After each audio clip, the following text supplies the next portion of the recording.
अब हम चलते हैं आगे मेन पॉइंट ऑफ डिस्कशन के ऊपर। चलिए आगे बढ़ते हैं। चलो फटाफट करते हैं।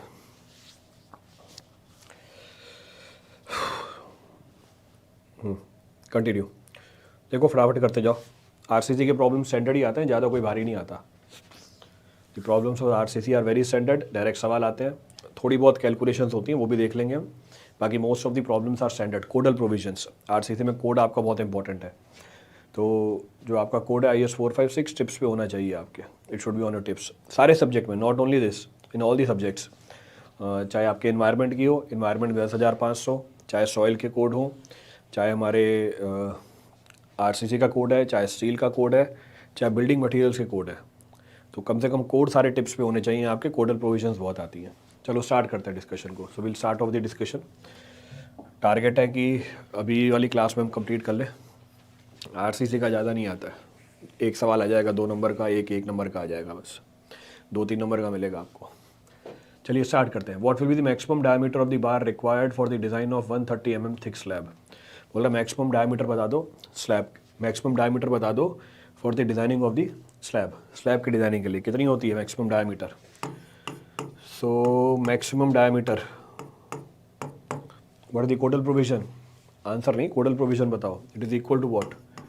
T/8। सो T/8 180/8, 180/8 कितना होता है? तो D/8। बिल्कुल सही बात है आरिफ खान, बिल्कुल सही बात है Sumitro. It comes out to be how much? Value calculate करो कितनी आ रही है। If I calculate this it comes out to be how much? हाँ D/8। आगे कितना आ रहा है? Calculate calculate. D/, नहीं है T/8 है। 16.25 mm। तो मैक्सिमम जो लिमिट है वो 16.25 mm की है। अब 16.25 mm का बार नहीं आता है, इसका मतलब हम कितने mm का बार प्रोवाइड करेंगे? So will provide 16 mm diameter bar. तो हम जो बार प्रोवाइड करेंगे वो 16 mm का प्रोवाइड करेंगे। क्लियर है? So can be understood very easily, बहुत ही आसानी से समझ में आ जाती है बात। चलो आगे बढ़ते हैं। सो विल कंटिन्यू आगे बढ़ते हैं। देखो नेक्स्ट क्या पूछा हुआ है। नेक्स्ट पूछा हुआ है what will be the minimum cover and grade of concrete required for extreme exposure condition. फिर से कोडल प्रोविजन, मिनिमम कवर पूछा हुआ है और ग्रेड ऑफ कंक्रीट पूछा हुआ है required for the extreme exposure condition. Extreme exposure condition के लिए एक तो मिनिमम कवर पूछा हुआ है और ग्रेड ऑफ कंक्रीट। फिर से डायरेक्टली कोडल प्रोविजन है। 2 टेबल एक साथ पूछी हुई हैं, 2 टेबल्स आर बीइंग आस्क्ड। तो पहले तो मिनिमम कवर की बात करते हैं। एक्सट्रीम एक्सपोजर, तो अगर एक्सट्रीम एक्सपोजर है मिनिमम कवर कितना है? मिनिमम कवर है 75 mm, 75 mm। और अगर हम बात करें ग्रेड ऑफ कंक्रीट की, for extreme exposure condition grade of concrete की रिक्वायरमेंट कितनी है? ग्रेड ऑफ कंक्रीट की रिक्वायरमेंट है M40। So answer comes out to be what? D। अब ये एक्सट्रीम का पूछा, आप बाकियों का बता दो, बाकियों का बता दो। अगर माइल्ड एक्सपोजर कंडीशन है, अगर माइल्ड एक्सपोजर कंडीशन है, मिनिमम कवर और ग्रेड ऑफ कंक्रीट कितनी है? If we are having mild exposure condition, minimum cover and grade of concrete is how much?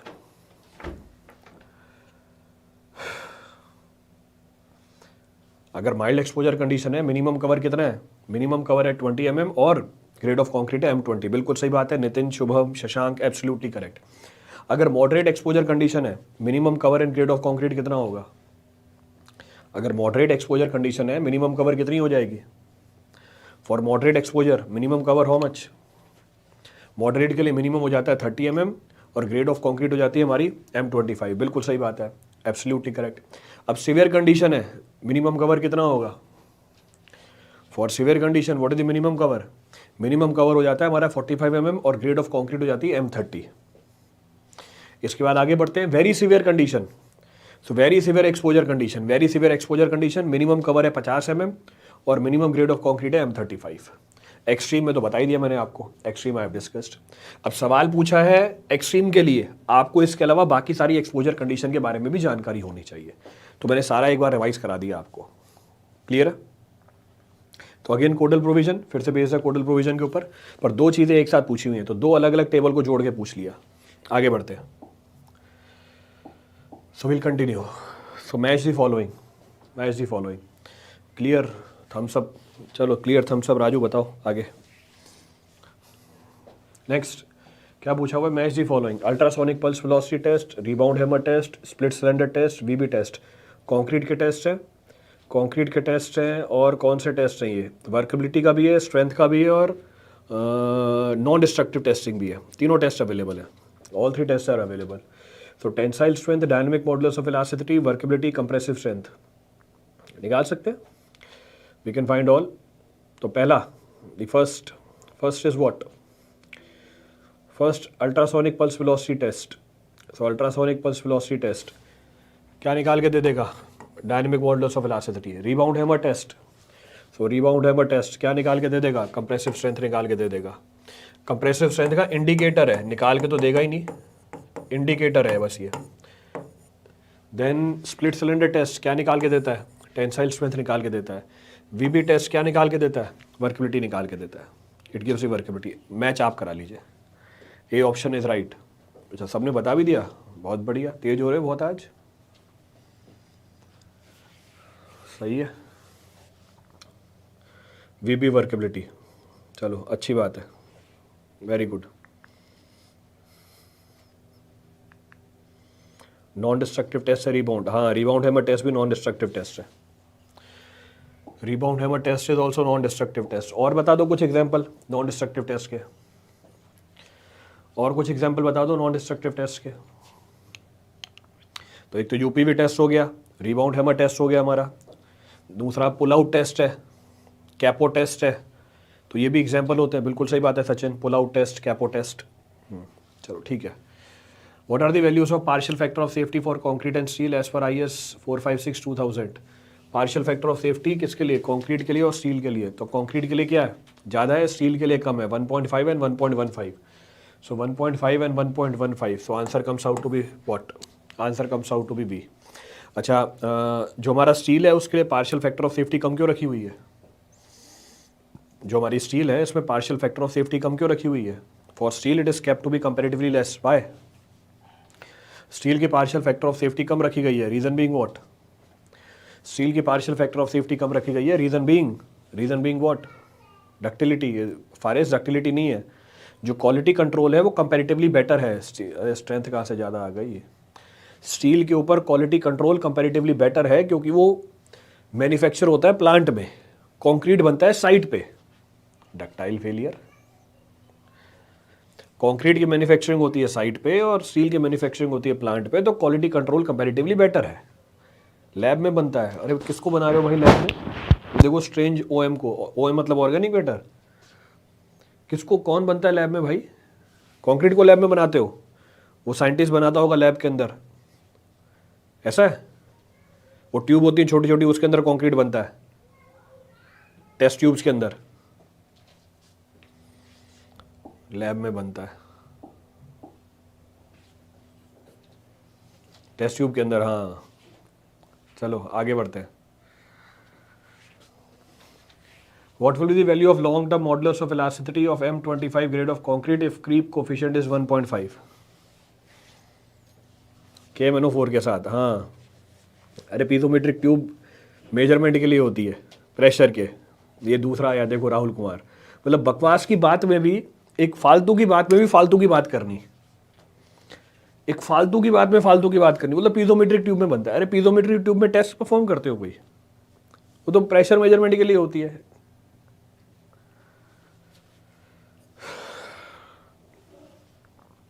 तो कितनी आ रही है long term modulus of elasticity? So long term modulus of elasticity is equal to what? Short term modulus of elasticity. अच्छा मजाक कर रहे हो तो फिर आगे स्माइली बनाया करो ना, मुझे कैसे पता चलेगा कि तुम्हारे इमोशंस कैसे हैं? So short term modulus of elasticity upon 1 plus creep coefficient. So 5000 square root of FCK upon 1 plus creep coefficient. So 5000 square root of FCK. FCK 25 upon 1 plus theta. Upon 1 plus theta. Theta is 1.5. So theta 1.5. कितना आ रहा है? 10,000. So 10,000. So 10,000. So 10,000. चलो फटाफट सब answer दे रहे हैं, चलो बढ़िया है, आगे बढ़ते हैं। कंटिन्यू।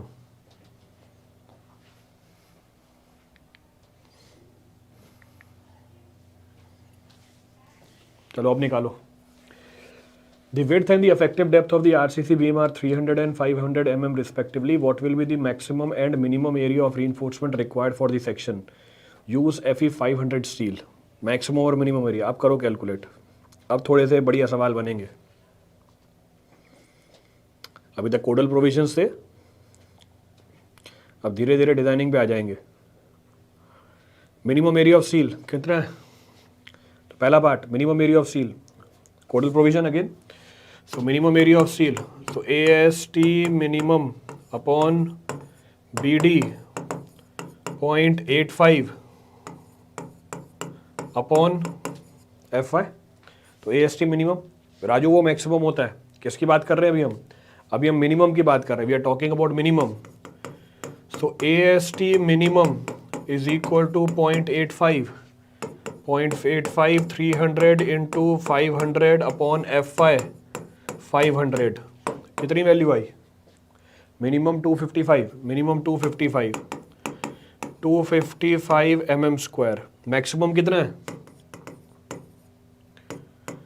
सो मैक्सिमम वैल्यू कितनी होती है? 4% of gross area, 4% of gross area. तो 4% of gross area 4/100 gross area. Effective depth दे रखी है, ग्रॉस एरिया तो है ही नहीं मेरे पास, तो 500 से ही निकाल लिया। अब एक्चुअल में ये क्या होना चाहिए? एक्चुअल में ग्रॉस एरिया होना चाहिए, तो ग्रॉस नहीं दे रखा आपको, अफेक्टिव डेप्थ ही दे रखी है। Effective depth is given to you, तो यहीं से निकाल लो और क्या, जो डाटा दे रखा है। कितनी आ रही है वैल्यू ये? What is this value coming out? 6000 mm square. तो मैक्सिमम, मिनिमम एंड मैक्सिमम मतलब A. So answer comes out to be ए।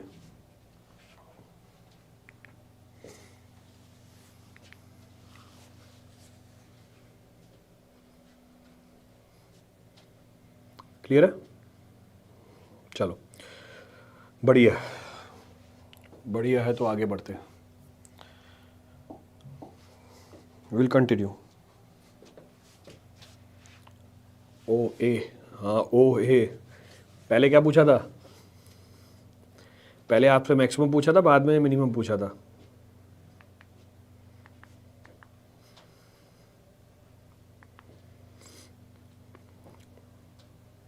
पहले मिनिमम पूछी गई थी, ध्यान रखना इन चीज़ों का भी। Take proper care of that. चलिए आगे बढ़ते हैं। A simply supported RCC beam is resting on a 250 mm thick wall. So a simply supported RC beam is resting on a 250 mm thick wall. 250 mm की thick wall है। चलो ठीक है, अच्छी बात है। The effective depth of the slab is 100 mm. The center to center distance between the wall is 3.5.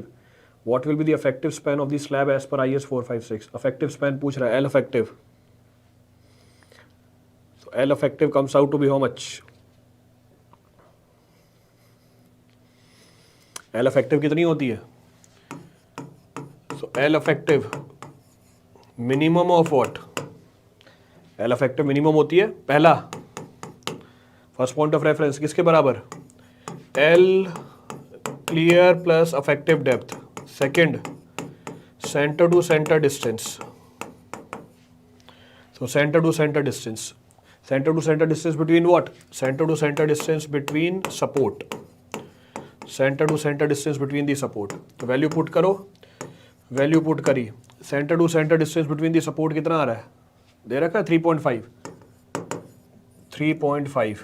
सो 3.5 ये हमारा दूसरा पार्ट हुआ। पहला पार्ट क्लियर कैसे निकालूं span? How to calculate clear span?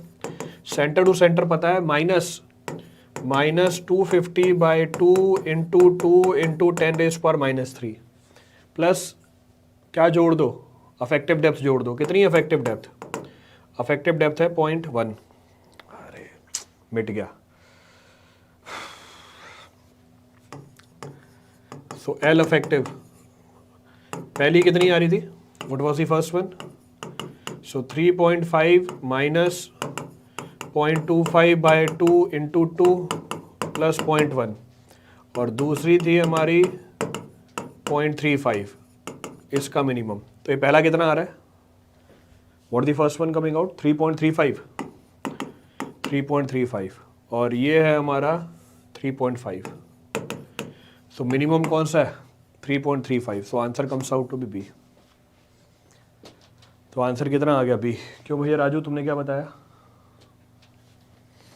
So answer comes out to be B. Clear है? ये सारे एक एक नंबर के सवाल है, तो एक सवाल आता है तो 2 नंबर का आएगा, या एक सवाल आएगा आपको 1 नंबर का, बस यही है आरसीसी का। पर कवरेज पूरी ले लेता है, the coverage will be complete.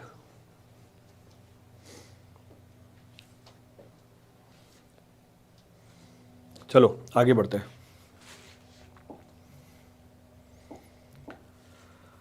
What will be the flexural strength of M20 grade of concrete? फटाफट फ्लेक्सुअल स्ट्रेंथ निकालनी है M20 ग्रेड ऑफ कंक्रीट की, तो निकाल सकते हैं। So flexural strength 0.7 square root of FCK, so 0.7 square root of 20 comes out to be how much? 3.13. So 3.13 Newton पर mm square. सो 3.13 Newton पर mm स्क्वायर, बिल्कुल सही बात है, एब्सोल्युटली करेक्ट। चलो नेक्स्ट, अभी इससे पहले हमने कौन सा मॉडुलस पूछा था? 3.13। हाँ, ये देखो अलग तरीके से लिख रहा है 3.13, मेरे को लगा कुछ और डाउट है इसको। हाँ, अभी पीछे हमने क्या निकाला था? Long term modulus of elasticity. अभी हमने किसको कैलकुलेट करना है? Short term modulus of elasticity. फ़र्क क्या दोनों में? दोनों में फ़र्क है क्रीप का। The only difference of 2 is creep. तो डायरेक्टली निकाल सकते हो, तो 5000 इंटू 5, 5000 इंटू 5 डायरेक्टली निकल के आ गए। तो परेशान मत हो जाना, ये कई बार इतने आसान सवाल भी मिल जाएंगे, क्या बोलोगे सर डाउट होता है, तो डाउट नहीं करना है, फटाफट करके आगे बढ़ जाना है उसे। चलो शॉर्ट टर्म में क्रीप कंसीडर नहीं करते, बिल्कुल सही बात है, तो शॉर्ट टर्म में क्रीप कंसीडर नहीं करते।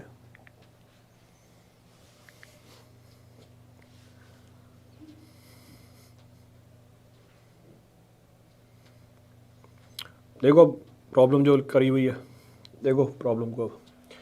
What will be the moment of resistance of the beam section shown below. So moment of resistance निकालना है इसका, निकालो मोमेंट ऑफ रेजिस्टेंस।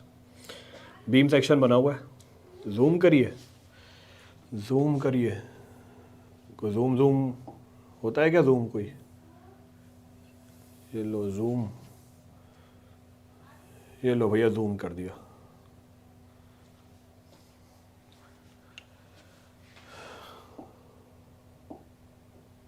आ गया, लो जूम, और जूम करके दो।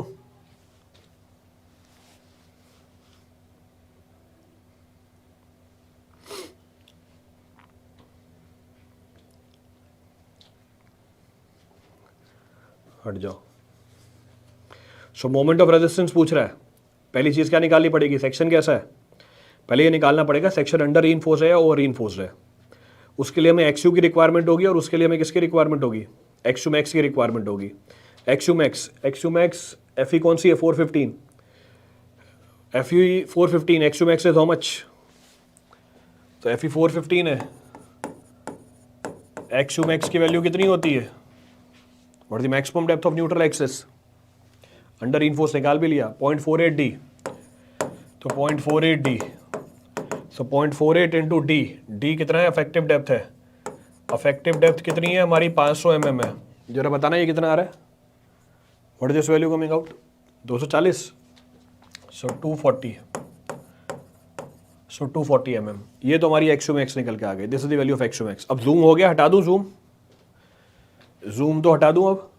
अब मेरे को actual depth of neutral axis निकालनी है। Now I have to calculate the actual depth of neutral axis. सो अब हमें निकालना है actual depth of neutral axis. तो एक्सयू मैक्स तो बता दिया आपने, एक्सयू मैक्स है 0.48 D, so 0.48 D, 0.48 into 500, 240 mm। So for actual depth of neutral axis क्या करना पड़ेगा?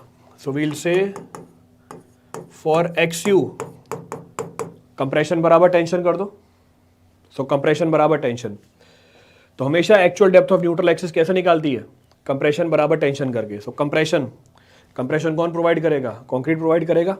तो डायरेक्टली लिख सकते हैं, स्ट्रेस ब्लॉक डायग्राम दे रखा है 0.36 FCK B into XU 0.87 FY into AST।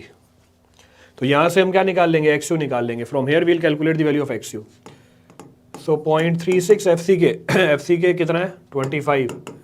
B की वैल्यू कितनी है? 300 into XU, this is equal to 0.87 FY 415। Area of steel 4 12 mm के बार, तो 4 12 mm के बार।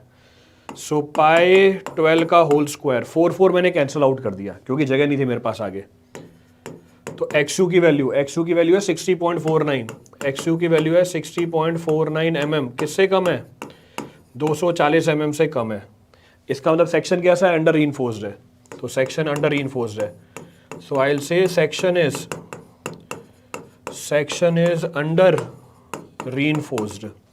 अगर सेक्शन अंडर रीइंफोर्स्ड है, अब आप मोमेंट ऑफ रेजिस्टेंस कहाँ से निकाल सकते हो? कंप्रेशन साइड से निकाल सकते हो। You can calculate using compression side. So moment of resistance is equal to 0.36 FCK B into XU into D minus 0.42 XU। Value put करो, सिंप्लीफाई करके निकाल लो। सो 0.36 FCK 25 इंटू 300, XU की वैल्यू 60.49, D 500, 0.42 XU कितना है हमारा? XU की वैल्यू है 60.49। 60.49 10 रेज़ पर -6 किस में बताना है? किलो न्यूटन मीटर में निकल जाएगा। You will get the result in kilo newton metre. 77.51, तो 77.51, तो 77.51 किलो न्यूटन मीटर, यही है। चलो बहुत बढ़िया। टेंशन साइड से भी निकाल सकते हैं।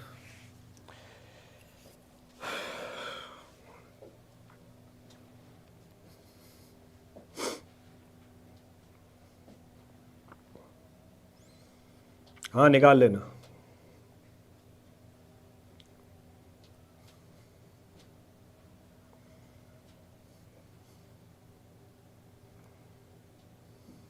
चलें आगे।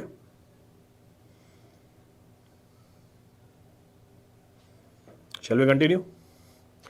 कोई डाउट है उसके अंदर किसी को? कैलकुलेट कर लो, देख लो, सेम आएगा result. You will get the same result. अच्छा, इस सवाल से भी क्या समझ में आया? इस सवाल से ये समझ में आया कि लास्ट में करूँगा। तो प्रॉब्लम में कोई बड़ी चीज़ नहीं है, आसानी से सॉल्व हो गया, पर कैलकुलेशन बहुत ज़्यादा है। तो अगर प्रॉब्लम आता है कैलकुलेटिव तो उसको लास्ट के लिए बचा के रखेंगे।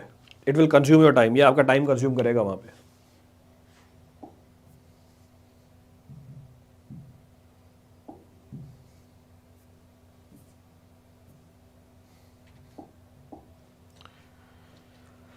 चलिए नेक्स्ट प्रॉब्लम देखो। अगला सवाल क्या है?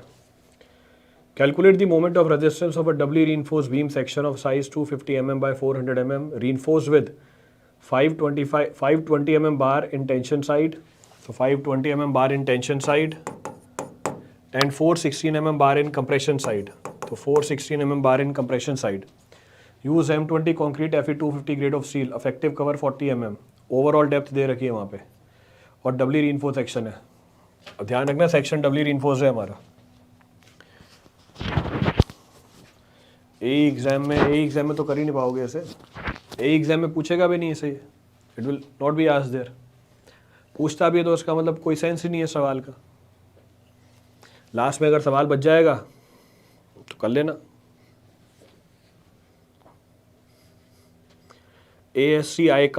ASCI का क्या है? ASCI का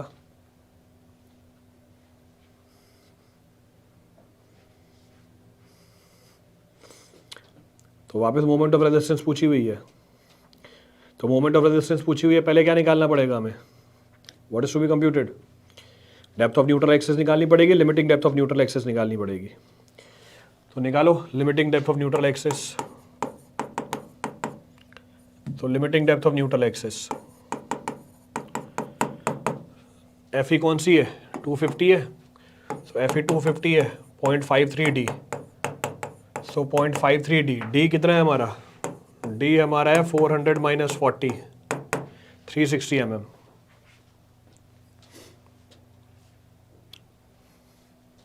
calculate limiting depth of neutral axis.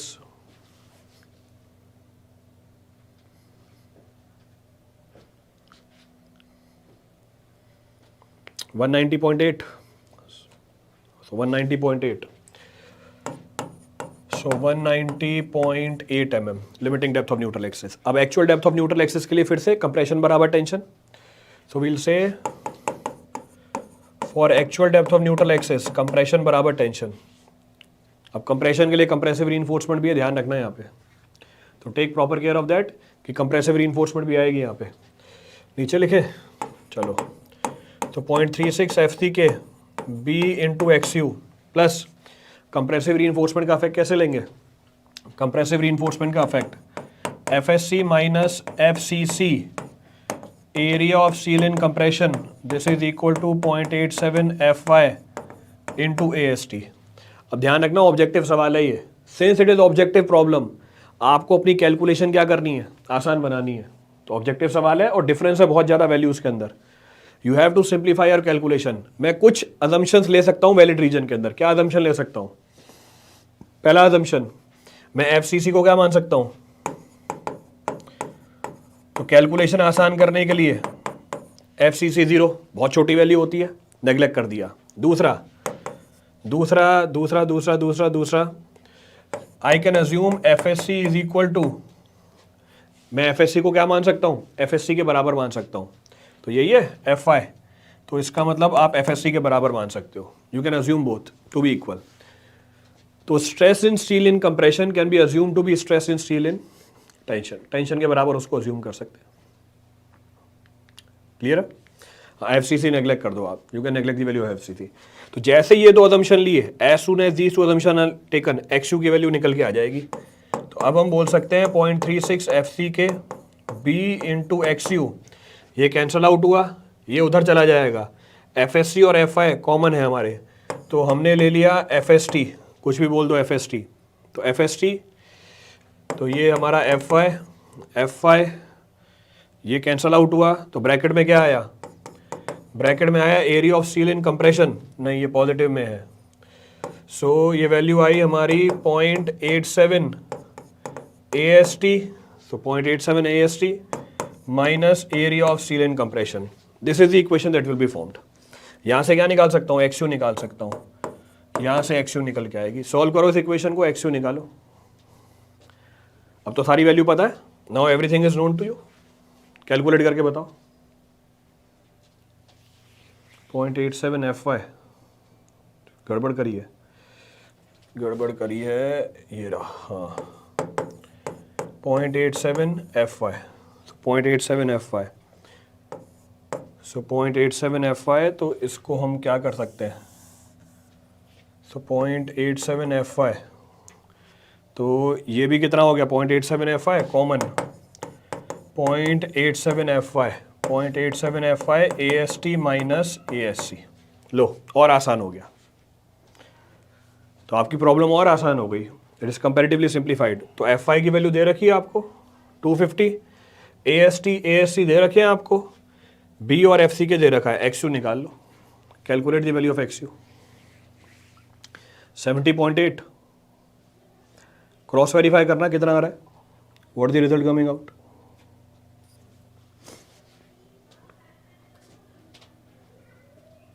माया ने बोला 78.06, और किसी का आ रहा है, मेरे को डालनी पड़ेगी वैल्यू, लो भैया वैल्यू पुट कर दी, 0.87 इंटू 250 AST है हमारा 5 pi 20 square by 4 minus 4 pi 16 square by 4 divide by 0.36 into FCK कितना है, M20 इंटू 250, ये लो, this is the value of X U, ये एक्स यू की वैल्यू है।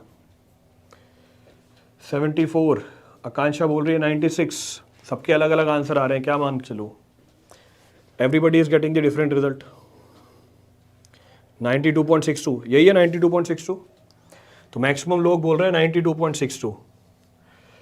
सो X U comes out to be 92.62 mm, तो मैक्सिमम लोग यही बोल रहे हैं, ठीक है।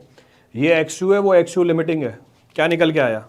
सही है, तो इसका मतलब this value is greater than x you, तो एक्स यू लिमिटिंग से कम, सेक्शन कैसा हो गया? सेक्शन हो गया अंडर रीइंफोर्स्ड, तो इसका मतलब सेक्शन कैसी है? सेक्शन हमारी अंडर रीइंफोर्स्ड सेक्शन है, so section is under reinforced section, section is under reinforced section. अगर सेक्शन अंडर रीइंफोर्स्ड सेक्शन है, काम आपका आसान हो गया, your work is simplified, simplify करके निकाल लो। तो मोमेंट ऑफ रेजिस्टेंस 0.36 एफ के B into X U D minus 0.42 X U, ये तो किसका निकाल लिया हमने? ये हमने कंक्रीट का निकाल लिया, अब स्टील का निकालना है। कंप्रेशन साइड पे stress in steel in compression, तो stress in steel in compression into area of steel in compression into D minus D dash, so into D minus D dash. Value put करो सारे parameter की, simplify करके निकाल लो।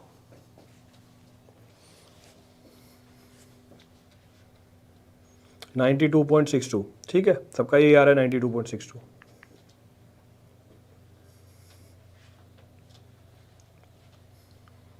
Option A पता नहीं, तो solve करके बताओ ना आप, तो यू हैव टू सॉल्व। मुझसे पूछ रहे हो ऑप्शन ए क्वेश्चन मार्क, आपको सॉल्व करना है, आंसर निकालना है, देखो क्या आ रहा है, check what is the result coming out.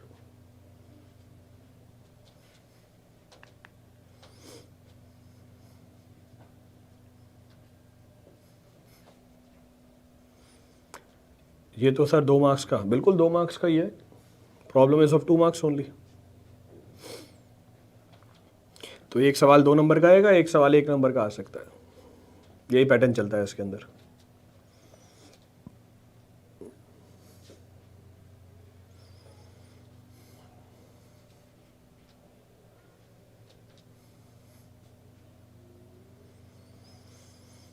Calculate 109.122, इसमें भी 2 अलग अलग answer, 109.19, 109.19, so 109.19 kilo newton metre, so 109.19, closest है हमारा 107, so closest comes out to be 107, ठीक है। मैक्सिमम लोगों का यही आ रहा है, तो क्लोजेस्ट हमारा यही ऑप्शन है 109.19। इतना फ़र्क आएगा क्योंकि बीच में कुछ ना कुछ राउंड ऑफ किया होगा आपने, देयर मस्ट बी समथिंग। दूसरा अजम्पशन लिया हमने, ये देखो ये अजम्पशन लिए, तो ये अजम्पशन भी ले रखी है, इसलिए भी थोड़ा सा चेंज आएगा आंसर में, hence there will be a slight change in the result. बाकी कैलकुलेशन सबने सही कर रखी है, for all calculation is correct. चलिए आगे बढ़ते हैं, so will continue. D dash की वैल्यू दे रखी थी ना, ऑप्शन सेम दूर दूर रहेगा, ऑप्शन सच में दूर दूर रहेगा, मुझे क्या पता। अगर सच में दूर दूर नहीं रहेगा तो एग्जैक्ट डाटा देगा, तो फिर सवाल भी तो चेंज हो जाएगा। अगर वो आपसे एग्जैक्ट आंसर चाहता है तो डाटा भी एग्जैक्ट देगा, अजम्पशन का स्कोप ही नहीं बचेगा वहाँ पे कुछ। चलो आगे बढ़ते हैं। इन अ प्रीस्ट्रेस्ड कंक्रीट हाई, अब देखो तुम्हारा दिमाग किस में चल रहा है, ये NAT टाइप होगा, ऑप्शन सच में पास पास होगा या दूर दूर होगा, मतलब किन किन चीज़ों में माथा मार रहे हो? अरे भाई सवाल करना है, सवाल कर ले, जैसे मर्जी आ जाए। So in prestressed concrete high strength concrete is used, ठीक है, high strength concrete is used, shrinkage cracks are low, shrinkage cracks are low in prestressed concrete, shrinkage crack are low. अच्छा, फर्स्ट पॉइंट ऑफ रेफरेंस, पहला point of reference, prestressed concrete में हम क्या use करते हैं? High strength concrete use करते हैं। FSC क्या होगा? FSC के बराबर बना ना, वाह पूरा सवाल हो गया, ये पूछ रहा है कि FSC क्या होगा। पीछे अजम्पशन ली थी ना भाई, FSC is equal to FST 0.87 FI, यहीं से तो XU निकाला था मैंने। चलो हाँ, क्या डिस्कस कर रहे हैं। प्री स्ट्रेस कंक्रीट में हाई स्ट्रेंथ कंक्रीट यूज़ करते हैं। हाई स्ट्रेंथ कंक्रीट यूज़ करते हैं क्यों? इसके बहुत सारे रीज़न है। पहला, हाई स्ट्रेंथ कंक्रीट में श्रिंकेज क्रैक क्या होती है? लो होती है। नेक्स्ट, मॉडुलस ऑफ इलास्टिसिटी क्या होती है? ज़्यादा होती है, तो ज़्यादा इलास्टिक होता है और जो क्रैकिंग स्ट्रेन होता है वो कम हो जाता है। नेक्स्ट, हाई स्ट्रेंथ कंक्रीट इसलिए यूज़ करते हैं कि मेंबर की साइज़ क्या हो जाए? कंपैरेटिवली छोटी हो जाए। हाई स्ट्रेंथ कंक्रीट इसलिए यूज़ करते हैं ताकि बर्स्टिंग स्ट्रेसेस जो होते हैं एंड पे वो क्या हो? रजिस्ट हो जाए। नेक्स्ट, हाई स्ट्रेंथ कंक्रीट क्यों यूज़ करते हैं? हाई स्ट्रेंथ कंक्रीट इसलिए यूज़ करते हैं ताकि बॉन्ड स्ट्रेंथ क्या निकल के आए? स्टील और कंक्रीट के बीच में ज़्यादा निकल के आए। अब इतने सारे रीज़न हैं क्या करने के लिए? इतने सारे रीज़न हैं प्री स्ट्रेस कंक्रीट में हाई स्ट्रेंथ कंक्रीट को यूज़ करने के लिए। तो एक रीज़न ये भी है कि श्रिंकेज क्रैक्स क्या होते हैं इसके अंदर? लो होते हैं। यानी पहली बात भी सही है, दूसरी बात भी सही है, और दूसरी वाली बात पहली वाली बात का एक्सप्लेनेशन भी है। क्लियर है? So answer comes out to be A. Answer हमारा ए आ गया।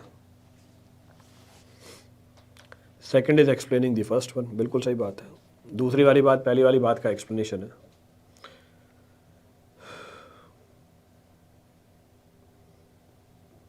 क्लियर है? चलो आगे बढ़ते हैं। प्री स्ट्रेस में स्टैंडर्ड कंक्रीट यूज करते हैं ना, स्टैंडर्ड कंक्रीट यूज करते हैं।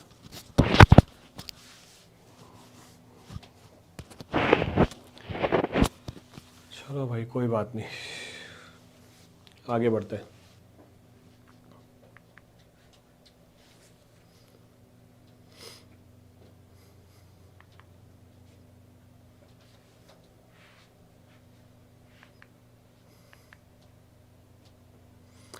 प्लास्टिक श्रिंकेज ज़्यादा होता है। हाँ जी, प्लास्टिक श्रिंकेज ज़्यादा होती है।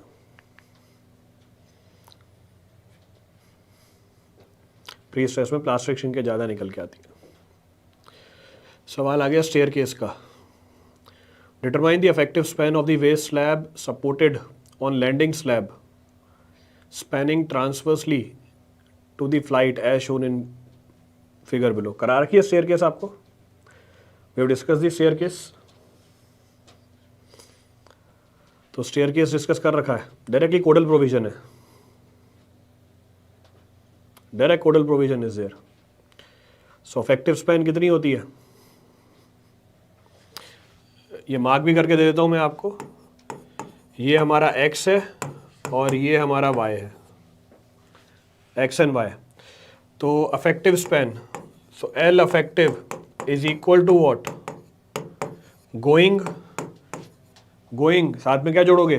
साथ में जोड़ोगे x/2 प्लस 1 में से कौन सी value? Minimum value, plus y/2 plus 1 में से कौन सी वैल्यू? Minimum value.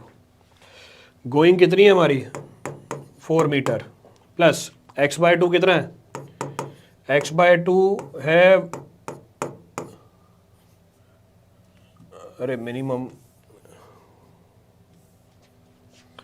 प्लस नहीं है, तो x/2 कॉमा कॉमा ये मिनिमम वैल्यू। तो 4 ऊपर वैल्यू है 1.2, 1.2/2 इसमें से उठाएंगे minimum value, plus y/2 2.4 divide by 2 और 1 में से उठाएंगे मिनिमम वैल्यू। तो ये कितना आ गया? 4 पहले वाले की मिनिमम 0.6, दूसरे वाले की minimum 1। So answer comes out to be how much? 5.6। जी प्लस एक्स कहाँ से आ गया सारांश? x कहाँ से आ गया सारांश? It is x/2। तो आंसर क्या आ गया हमारा? आंसर आ गया D. So answer comes out to be D.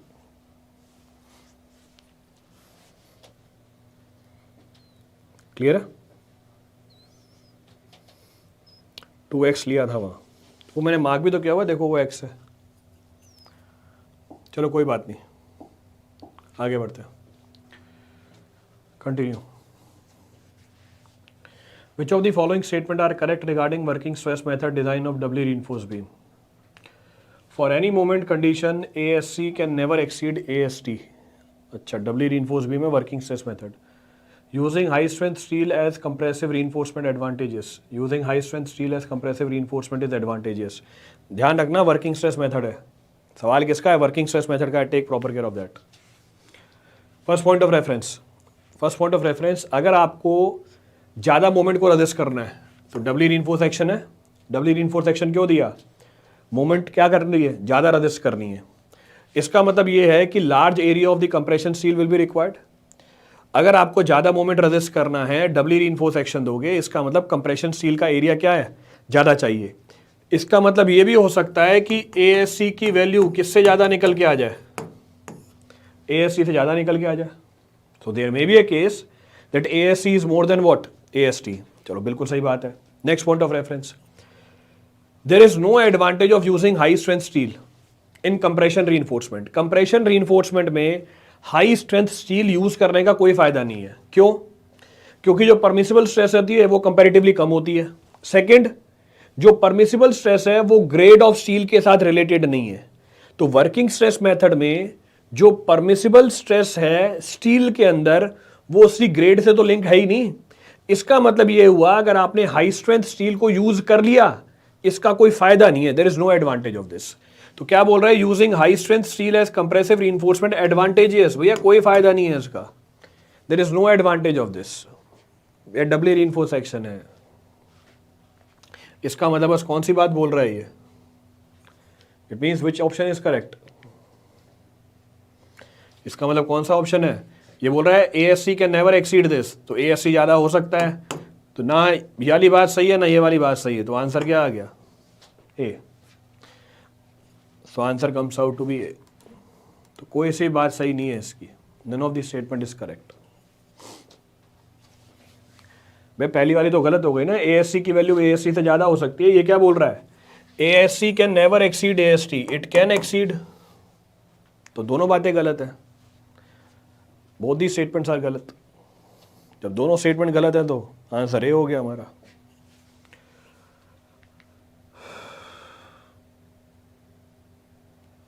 Clear है? चलिए आगे बढ़ते हैं। कंफ्यूजन हो गया, कोई बात नहीं। क्या है अगला सवाल? Post tensioning member is generally economical for vertical prestressing. Post tensioning member economical है वर्टिकल प्री स्ट्रेसिंग के लिए। अच्छा, a large number of anchorages are required for post tensioning and vertical prestressing. दोनों statement पढ़ के समझ में आ रहा है? दोनों स्टेटमेंट पढ़ के समझ में आ रहा है? दोनों बातें एक दूसरे की उल्टी हैं। Both the statements are just opposite. भैया ये तो हो ही नहीं सकता निशु शर्मा। ये देखो राजू यादव बोल रहा है post tensioning is generally economical for vertical pre stressing. अगर ये इकोनॉमिकल है, दूसरे में बोल रहा है लार्ज नंबर ऑफ एंकरेज चाहिए, तो एंकरेज ज्यादा हो गया, इसका मतलब कॉस्ट क्या हो गई? बढ़ गई। तो इसका मतलब है post tensioning is generally not economical. ये इकोनॉमिकल नहीं होता है। क्यों इकोनॉमिकल नहीं होता है? क्योंकि लार्ज नंबर ऑफ एंकर की रिक्वायरमेंट होती है। Since large number of anchorages are required for vertical prestressing, hence it comes out to be costly. इसलिए कॉस्टली है। इसका मतलब पहली बात गलत है, दूसरी बात क्या है? सही है। बकलिंग प्रिवेंट होगा अगर हाई स्ट्रेंथ स्टील यूज करेंगे तो एडवांटेजेस होगा। अगर हाई स्ट्रेंथ नहीं यूज करोगे तब भी प्रिवेंट हो जाएगा। बकलिंग प्रिवेंट करनी है आपको तो आपने माइल्ड स्टील यूज किया तब भी प्रिवेंट हो जाएगा। तो हाई स्ट्रेंथ से एडवांटेज क्या मिला आपको? माइल्ड स्टील प्रिवेंट नहीं करेगा क्या बकलिंग को? चलो नेक्स्ट। पीछे था कोई स्टैंडर्ड कंक्रीट वाला, आगे देखो सवाल स्टैंडर्ड कंक्रीट वाला भी बहुत ही पॉपुलर सवाल है, ऑलमोस्ट हर एक एग्जाम में पूछा जाता है। So minimum grade of concrete जो हम यूज करते हैं, the minimum grade of concrete which is being used for pre tension beam. Pre tension के लिए कितना यूज होता है? कौन है ये M30 वाले? कौन है ये M30 वाले? बहुत बढ़िया है, देखो ऊपर M30 M30 M30 M30। हे बाबा भैया, पोस्ट टेंशनिंग में यूज होता है M30, प्री टेंशनिंग में यूज होता है M40।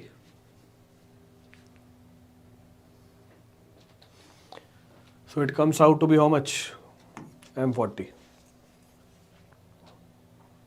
अच्छा, हम कवर की बात करें, कवर बता देना साथ में। प्री टेंशनिंग में मिनिमम कवर की रिक्वायरमेंट कितनी होती है? प्री टेंशनिंग में मिनिमम कवर की रिक्वायरमेंट कितनी होती है? रीजन, लॉसेस ज़्यादा होते हैं, लॉसेस आर मोर। सिंपल सा रीजन, भैया लॉसेस ज़्यादा है। प्री टेंशनिंग मिनिमम कवर की रिक्वायरमेंट कितनी है? मिनिमम कवर की रिक्वायरमेंट है 20 mm और पोस्ट के लिए मिनिमम कवर की रिक्वायरमेंट है 30। बिल्कुल सही बात है सुबल, एब्सोल्युटली करेक्ट सुबल। तो प्री के अंदर मिनिमम कवर 20 देना पड़ेगा, पोस्ट के अंदर आपको 30 mm देना पड़ेगा। चलो आगे बढ़ते हैं, कंटिन्यू।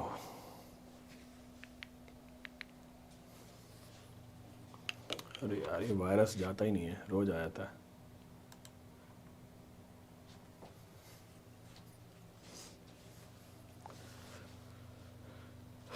देखिए क्या पूछा है इसके अंदर,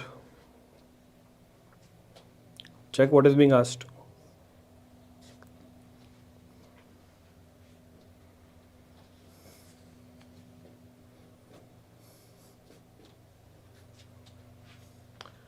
A reinforced beam of size 250 mm by 400 mm and an effective depth of 350 mm is subjected to a working shear force of 120 kN। Working shear force दे रखा है। The nominal shear stress, nominal shear stress की value पूछी हुई है।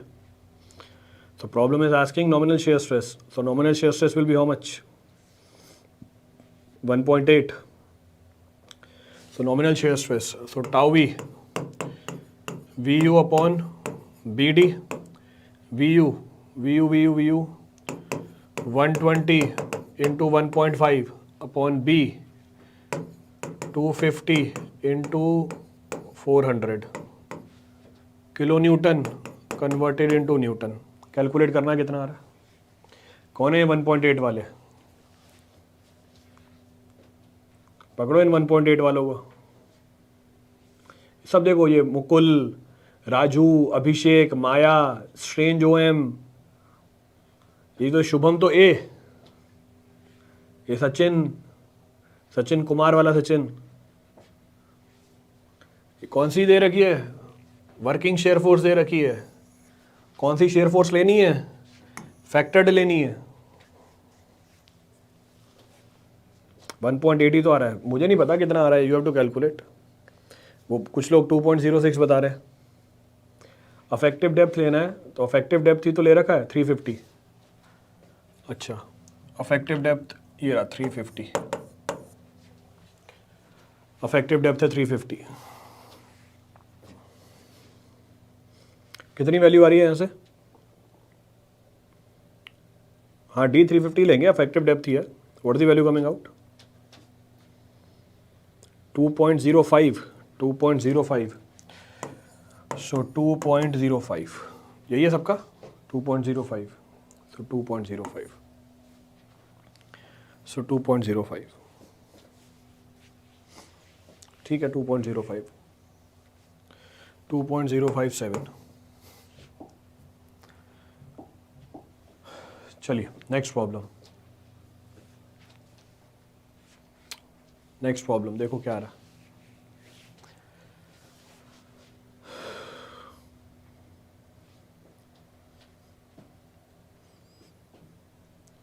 Sir को answer याद था, हाँ बस यही बचा है।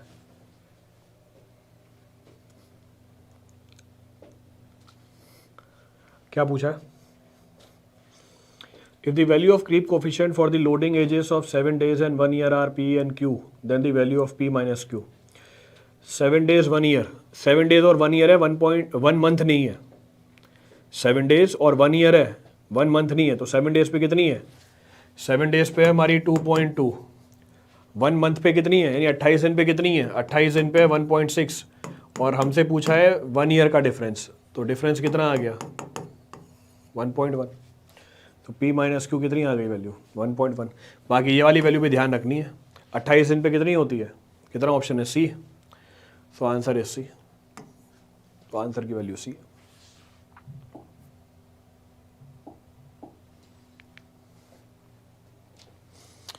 So answer is C। चलिए देखिए टी बीम आई है, सो टी बीम फिर आ गया ये थ्रेड सिक्योर्ड। भाई बताता क्यों थ्रेड सिक्योर्ड हो गया, ठीक है सिक्योर करके बैठ जाओ थ्रेड को।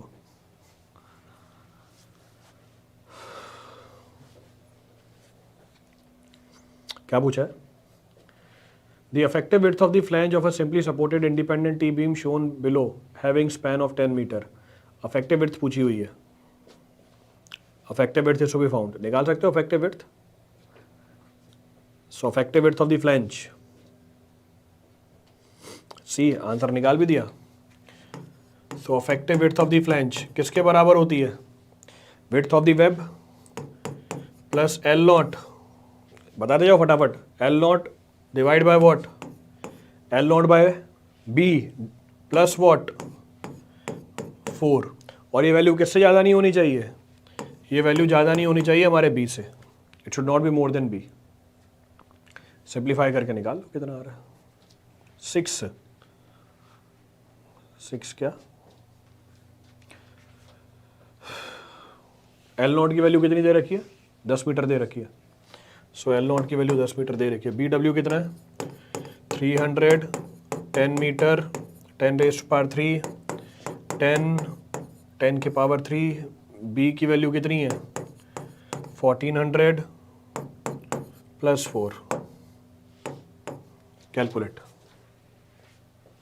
1197.43 1197.43 mm। So 1197.43 mm। So answer is C. ये किससे ज़्यादा नहीं है? ये 1400 से ज़्यादा नहीं है। So it is not more than 1400। अगर ये वैल्यू 1400 से ज़्यादा आ जाती हम क्या रिपोर्ट करते? If this value would have been more than 1400 हम कितना रिपोर्ट कर रहे होते? हम 1400 ही रिपोर्ट कर रहे होते। We would have reported the value to be 1400।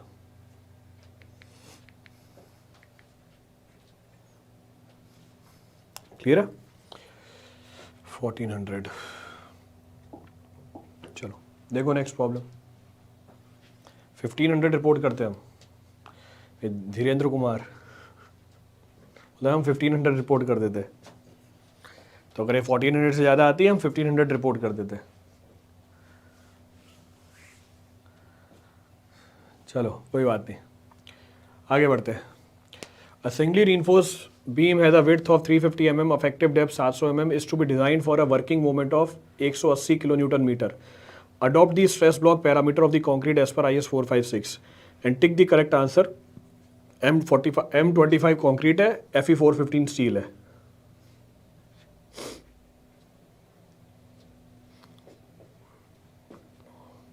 By mistake समझ गए थे, बाय मिस्टेक कोई बात नहीं। तो पहले क्या निकालना पड़ेगा आपको? वर्किंग मोमेंट दे रखा है, तो working moment is given to you. पहले क्या निकालो? फैक्टर्ड मोमेंट निकालो। तो पहले निकालेंगे हम फैक्टर्ड मोमेंट। फैक्टर्ड मोमेंट कितना हो जाएगा? 1.5 इंटू 180 कितना आ जाएगा? 260 किलो न्यूटन मीटर। तो ये क्या निकल के आ गया हमारा? This will be factored moment. अब क्या निकालना पड़ेगा? लिमिटिंग मोमेंट ऑफ रेजिस्टेंस निकालनी पड़ेगी। चेक करना पड़ेगा कि आपका factored moment limiting moment of resistance से ज़्यादा है या कम है। 260 आ रहा है, मैंने गलत लिख दिया। 260 है 70 है? इसका 90 जोड़ दोगे तो 270 आएगा ना मेरे ख्याल से। It will be 270 only. चलो अब निकालते हैं एमयू लिमिटिंग। एमयू लिमिटिंग सारी जगह क्या पुट कर दोगे? Limiting depth of neutral axis put कर दोगे। So 0.36 FCK B into XU limiting. So B into XU limiting D minus 0.42 XU limiting. Substitute the value. MU limiting 0.36 FCK 25, B की value 350, XU limiting. What about the value of XU limiting? What about the value of XU limiting? निकाल सकते हो XU limiting की value. हाँ 0.138 FCK BD square से निकाल लो। आप 0.138 FCK BD square से भी निकाल सकते हो directly. You can use that also. So 0.48 So 0.48 into 700 d minus 0.42 into 0.48 into 700 calculate करके दो एमयू लिमिटिंग डाल दिया 0.48 डी मुकुल आप डायरेक्टली निकाल सकते हैं you can find directly also अब कैलकुलेट करो एमयू लिमिटिंग कितना आ रहा है what is MU limiting coming out 336 473 आकांक्षा बोल रही है 336 शुभम बोल रहा है 473 कोई भी दो आंसर सेम नहीं आया none of the two answer था सेम और 336 वो एक अलग बात है दोनों ही ज़्यादा है डिज़ाइन मूवमेंट से तो दोनों ही ज़्यादा है पर फिर भी आंसर सेम नहीं आया है सेम आंसर आना चाहिए the answer should come out to be same नहीं वो एक्स यू है कौन सी वैल्यू एक्स यू है एक्स यू लिमिटिंग डाली है मैंने उसके अंदर 0.48 से मल्टीप्लाई किया तो है I have multiplied that with 0.48 591 591 591.6 kilo newton metre किससे ज़्यादा है एमयू से ज़्यादा है अगर ये एमयू से ज़्यादा आ गया सेक्शन कैसा है अंडर रीइंफोर्स्ड है अंडर रीइंफोर्स सेक्शन तो अंडर रीइंफोर्स सेक्शन आ गया तो इसका मतलब पहली बात क्या हो गई इसका मतलब पहली बात क्या हो गई गलत हो गई first of the statement is not correct next आपको डेप्थ ऑफ न्यूट्रल एक्सिस निकालनी है डेप्थ ऑफ न्यूट्रल एक्सिस निकालनी है निकाल सकते हो depth of neutral axis mu is equal to 270 into 10⁻6 0.36 FCK b into XU d minus 0.42 XU इसको solve करेंगे XU निकल के आएगा actual depth of neutral axis तो पहला स्टेटमेंट गलत हो गया ये हमारी actual depth of neutral axis है कैलकुलेट करो mu लिमिटिंग सही आ गई डी ऑप्शन सही हो गया so D option is correct calculate करो actual depth of neutral axis इसको सॉल्व करेंगे actual depth of neutral axis आ जाएगी what the actual depth of neutral axis coming sir last में drops are provided in the flat slab punching stress को resist करने के लिए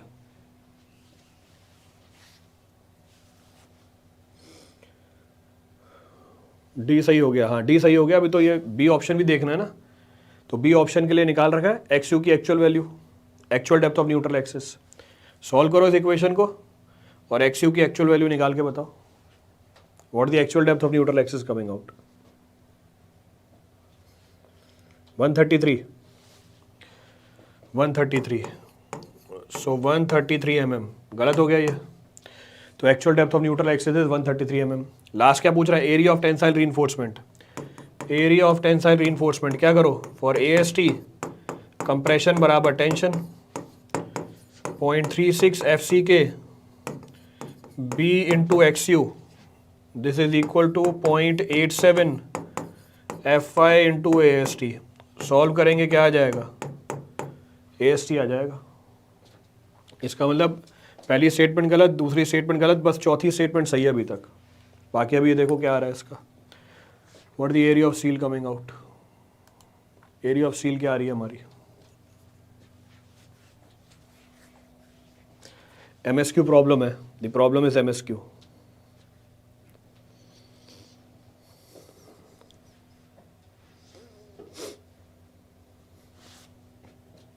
calculate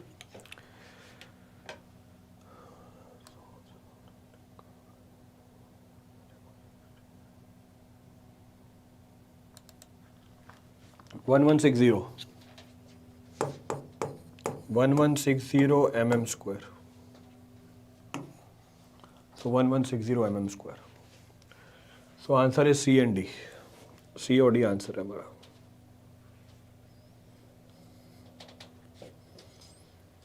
चलिए थैंक यू एवरीवन